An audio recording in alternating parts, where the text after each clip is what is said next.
Hi, Liz. Thank you so much for being with me to do this little chat about the free gifts that go along with the book, Mindful Seymour Learning as he learns to navigate space. Thank you for having me, Nan. I really appreciate being able to do this with you. So I'm an occupational therapist. I work with kids, and that's how I know Dr. Liz.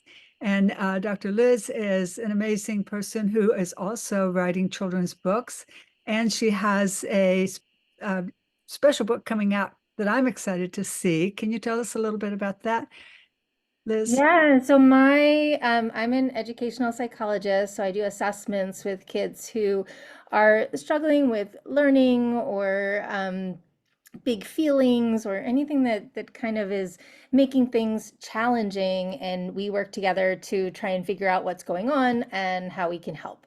And so I work with a lot of kids with different neurotypes like ADHD and autism, and learning differences and all kinds of ways that we show up in the world. And my passion is helping kids to understand their different brains. And so I have a couple books out that help practitioners explain brains to kids. And then the new one is going to be for parents. And so the idea is that parents and kids would work through this workbook together and would explore their brains together, because we all have different brains, whether there's a name for that kind of brain or not. And so, using the brain building metaphor, kids and parents would get to explore their highways together, their construction zones, what they're building together. And then it will help parents to talk to their kids about their specific diagnosis or neurotype, by just working through the workbook together. And so I'm really excited about it. I've seen your work, of course, and I love the way that you have conceptualized that for the kids to learn about their brain. And I also really like your mission. I'll read it because it's on your website, but it's to empower children and families by helping them understand their amazing, unique brains. I really, really like that because that's what it's all about. And our brains are, yeah, you know, they're all just the way they're supposed to be. Exactly. And we can all learn different things from each other's brains. Exactly, exactly. And that's one of the points at towards the end of the book, it really starts to articulate how my brain can help my adult and how my adult's brain can help me. And I really think that we're all designed in different ways to be able to support each other. Yeah, yeah, yeah. I really like that idea.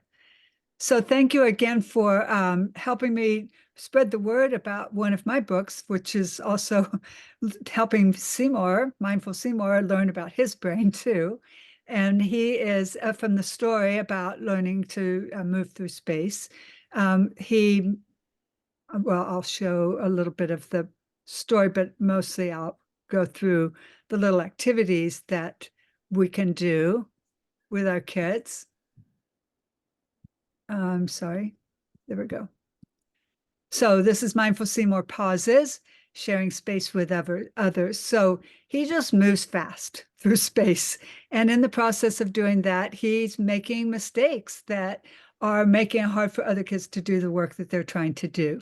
So I have done a video already of all of the highlights of this book. So that's on my website. So if anybody wants to know a little bit more, in addition to what the book is, they can go and see um, what I've shared about that. But what I really wanted to share today was more about the resources that are available. So adults working with children can do these with their child as a reinforcer for the messages in the book, and also just for fun. And as one of the things that I'm sure you do as well, Liz, is try to share with families, if I do an activity with a child, that I want them to take that home and keep it as part of their daily conversation. Like, oh, so for example, this is a badge. That's one of the little reminders that Seymour uses in the story to help him remember, like, before I start, I think and I look around and I look and see what's a path that I can take where I'm not stepping on other people's, or in his case, birds, work, or stepping over people or going between animals, legs, things like that, as a shortcut to get first to what he wants in the classroom. So just stopping, pausing, being mindful about how should I do this so that it's easy for everyone to do their work. And so he learns how to do that. And on top of that, one of the little birds teaches him like some pro-social behaviors along the way too. Like, oh, we can say, oh, I like your work that you're painting on, or those are colors that I really like too. Or, excuse me, we're right behind you. Could we get by? Those kind of things. So this is just a badge that it's easy to cut out and paste onto, hey, paste together. I have a laminator, but that's something that people can do with or without. You don't have to have the laminator. And then I use it as a way to remind kids, this is when you're trying to go to your cubby at school, or when you are coming from the playroom to the dining room to eat, instead of stepping on toys and train tracks and things like that, or work that somebody else is working on, like pay attention to the way to get there. So it's just a hands-on way to try to build a reminder in the brain that this is how this is another way to do things, and that it's easier because it is everything stays the same, and the meaning the Legos that were built are still there after you pass by, things like that. Yeah, I think it's so helpful. I'm always so amazed by how powerful little visuals are for kids. And I'm just thinking about the pause button is something that I've had with lots of kids, just even on a post-it in my office to have a little pause button, and how empowering it is for kids to be able to pause the situation if I'm going too fast, and Right. then pause themselves as they become more self-aware. And just like you're talking about with just being aware of your surroundings, just thinking about, all right, how do I move through my community, and how can we be together in community so that I can get to where I need to go, and my brother's Lego castle can stay, intact, and that we're all like working with each other's brains. So just these little things, like you said, bringing them home, even bringing home little post-its, is just so powerful for kids because it brings it outside of their head and makes it real. So I love Yeah, stuff like tangible, like you can do something with it. And when I make these with the kids during a session, they go home so proudly and want to come back the next week and make another one. So I actually have blank ones on my website so they can make their own words and their own situation. So if this one's not applicable, or any of the other ones from the other books in the series, then they can just make one on their own. So I've been doing that with kids too. So they really like it. So then this was just like in the story we talk, there's a, a part where Seymour puts these goggles on to help him see, like, if I do this, this is the outcome. If I do something different, like pause, think about my surroundings, then something different will happen. So it's helping kids in a fun way try to think about how are they going to do something, so they can pretend to be like Seymour. And then this one is something they could actually draw on. So they could visualize a path from here to there and draw how that would look. And so these are all meant to be activities, but also conversation starters. So I noticed last night when it was time to get your backpack, you rushed past your sister and bumped her over, things like that. I wonder how we could do it this time. And let's draw a path. And if there's people in the way, what should we do? Just like with Seymour, like there were animals in the way. What can you do? Let them know, and then wait a second for them to move. So, same idea. Kids Yeah. are in a rush a lot and not noticing what's going on around them. Mm-hmm. Mm-hmm. I'm just, imagining so many of the kids that I work with being able to put on their imaginary goggles to kind of make a plan, and how that physical movement is so powerful, to put on that concept, but to have it be something very physical for them. Kids like doing that. I have some other things that I use sometimes that are similar to this, but they're not made out of paper or construction paper. And they like doing it. We know how they put on a magic, a superhero cape and things like that. So they can get into it. And this Uh-huh. is just a maze for kids to follow, just like as an occupational therapist, I want to have some fine motor activities also. So this is just a little tracing activity. And this is just a scene from the book showing these prosocial behaviors, like how do you get through space and how can you interact with other birds or animals in a way that is um, positive. Mm. And this again is a cut and paste and activity, and it's also a sequence activity. So just a way to go back through the story and think about it. So what happened first? Oh yeah, this happened, um, and maybe relate it to some similar situation that's happened with the child you're reading the story to, and just also that what first, next, last concept that so many kids need to know, because when we want them to even go through space, we think first, take a look, next, watch what you're doing as you go, and finally, when you get there, think about what you're going to do when you get there. So that same language can be used in lots of ways. It's so interesting to think about moving through space as a sequencing activity because I know that so many young children do have trouble with the sequencing, and we see it show up in so many places, like with spelling, when they, say the word cat and then start spelling it with the last sound that they hear instead of the first sound that they hear. And it's just developmentally, it is definitely something that grows over time just to understand the sequence of events. And naturally, you think about the last thing, not the steps before it. And so thinking about like going through space as on that same developmental trajectory as academics and problem solving and when I get my treat and like all of those kinds of things is a really just interesting way to build my own empathy as an adult and thinking about how kids move through space, that oh, it's also a sequencing activity, that there's a first, second, third, and just thinking about how I get from point A to point B. Yeah, and we learn with our bodies first. So that's also a way to help build that being aware. I love that.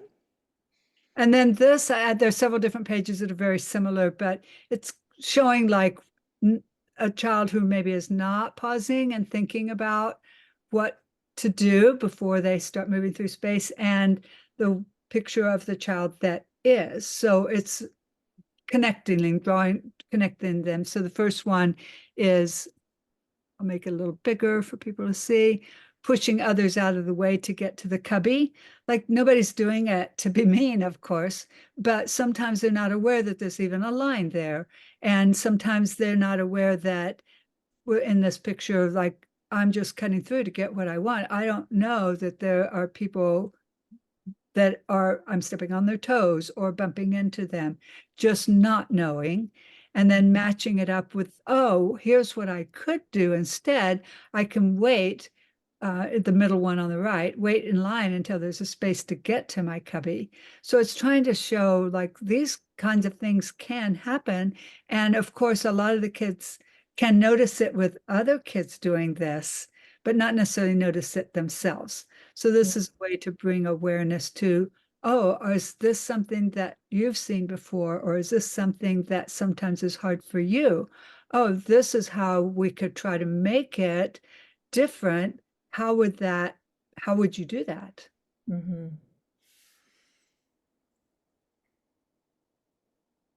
So there's several of those like that. And then this one is just another little cutting activity. And then what I've done is these are the props and the characters from the story, and you can talk about space here. Where could you put these characters and these props and tell a story? And here's a different setting. How could you do it in this setting? And so again, just for fun, there's those little sticky, well, they're not really sticky, but they they stick to a little background like this, and you can put those on. The same idea, but you can use the glue that is Post-it note glue. So you Uh-huh. can pick it up and move it to different scenes and move it around the space and have Seymour go through different parts of the room by sticking him here first, then sticking him here next, and sticking him here last, things like that. So it's just different environments and talking about it. So it could be we're going to go to a party. There's going to be lots of kids around the table where all the presents are or where the cake is. I wonder how we should think about moving through space. So there could be a picture of that kind of situation too. So it's just a way to preview what to Yeah. expect in different situations. I think it's so key for kids to think about the different situations because it's not really obvious to so many of the kids that I work with that different spaces require different skills. I was just looking at the basketball court. In a basketball court, you are trying to get in front of other people as That's fast as true. possible, Um, right? Without pushing because that could hurt somebody. And so we want everybody to be playing the game.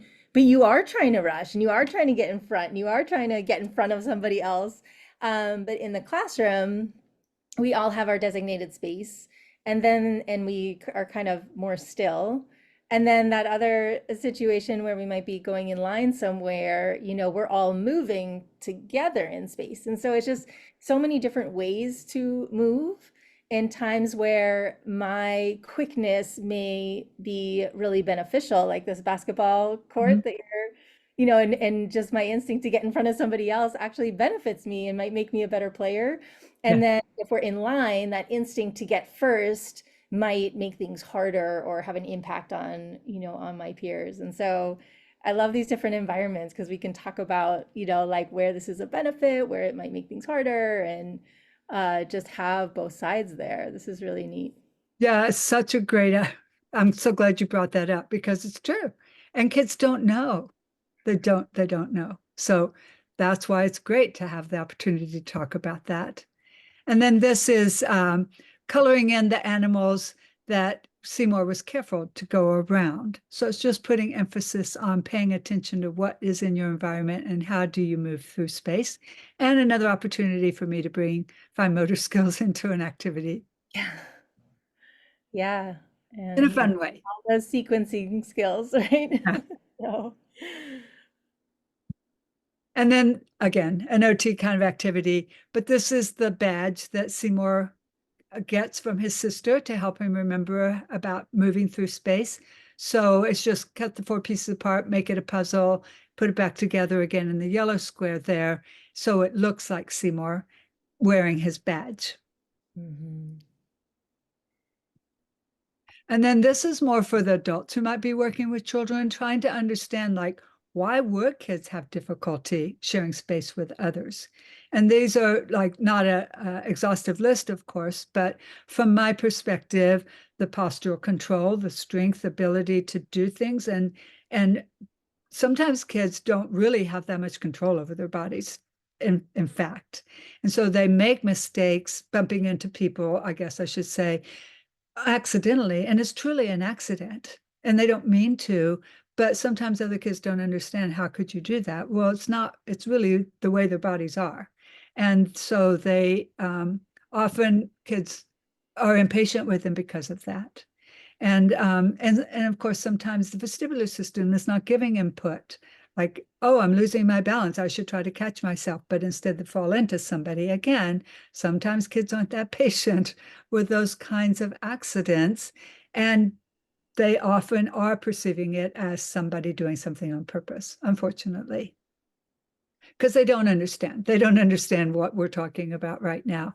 And then some of the other things that are listed here certainly can be part of what makes it hard for kids to do this. I love, I always am so excited about these concepts in helping adults really understand that this is about a feedback system with your vestibular or your proprioceptive system, and your brain's not getting the information that it needs to, restore your balance, or it's not getting the information that it needs to navigate through space. And so it's something that you're building. And I think it's helpful for the adults, but also for kids to have a lot of self-acceptance of, oh, okay, so this is something that my brain is building, and we're teaching it. It just shrinks it down to something that's manageable instead of feeling like, ugh, I'm always getting in trouble, or oh, I never do this right. Um, so it just makes it really concrete. Well, and this is a medium for helping kids understand that about their bodies. Exactly. We're talking about it. And I wonder why that's true for Seymour. Oh, that's a little bit like what happens to you sometimes. And then bring in that self-acceptance. That's wonderful. Yeah. And then this is a list of ideas for improving a child's ability to share space with others. So it's bodybuilding awareness kinds of activities that are meant to be fun. And a lot of this, Oh, fun. Look at it that. can just be little obstacle courses that you find things around the house and you do, and you encourage your child to think of what could we do for this? Let's find a chair we can crawl under, or let's find I mean, like not all chairs, of course, but certain chairs that have just the right kind of legs that would be safe for kids to do that.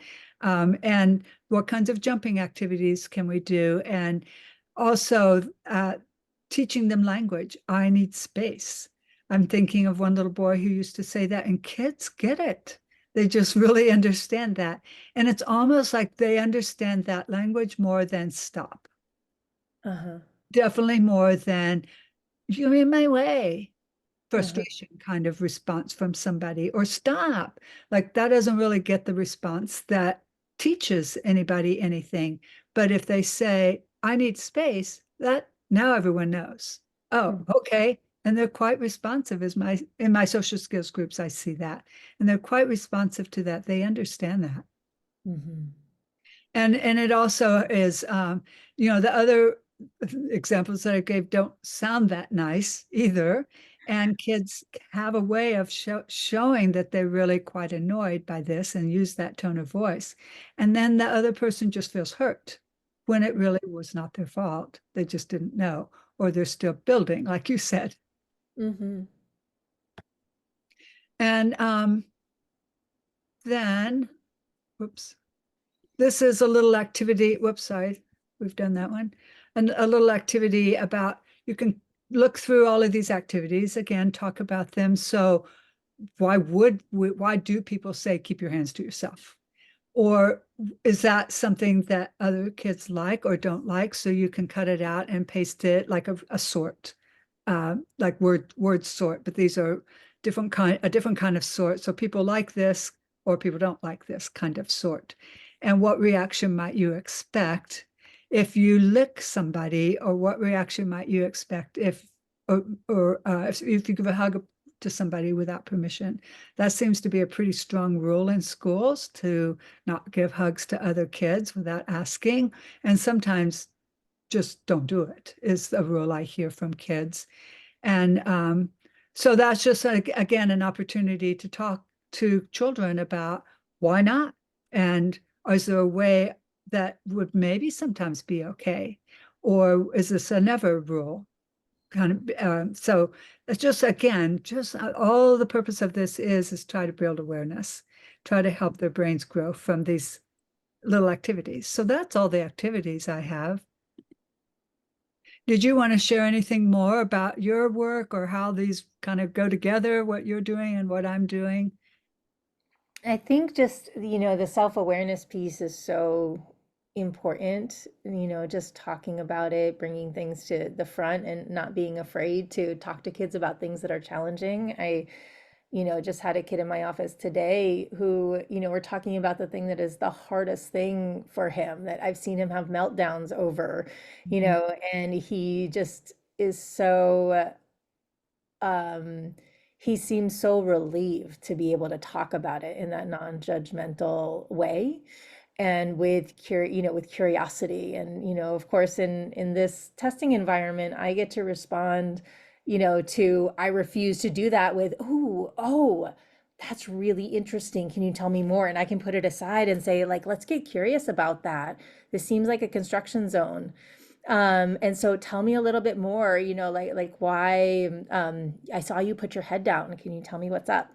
And just that relief that kids have when they get to talk about something that's hard without having to defend themselves against it, or without having to defend their actions, or without having to do the thing that's hard.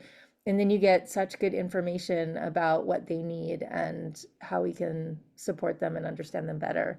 And so I'm just really grateful to you for all the work that you do in kind of bringing that awareness to kids, and to even my clients that you've worked with.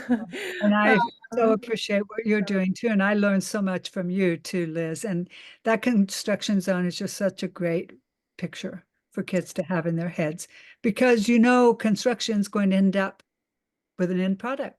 That is what people want to see. Like I see a finished building. Well, we're not going to ever be finished learning, but we see that we can build things and there's an outcome from it. We can build our skills in ourselves, and there's going to be building, keep improving, and buildings get completed, but they need maintenance, and that's so true. all Yeah, of that's that's a good okay. point. All of it's Yeah, part of just kind of how we're built as humans. So this yeah, is yeah, great. Thanks yeah. for your work, man. It's just really neat to talk to you.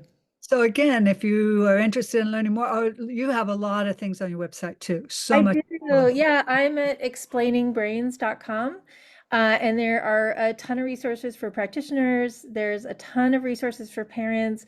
And I'll be posting more about the new parent book. But if you click on buy books and then you click I'm a parent, you'll see a link just to sign an interest form that says Okay. that you want to be one of the first people to get on that list for the new book. So Well, if now that's I know what to do as well, because I definitely do. Because, we both know that parents, this is also as much for the kids as it is for the parents to understand, yeah. oh, it's not my child just ignoring me or not listening.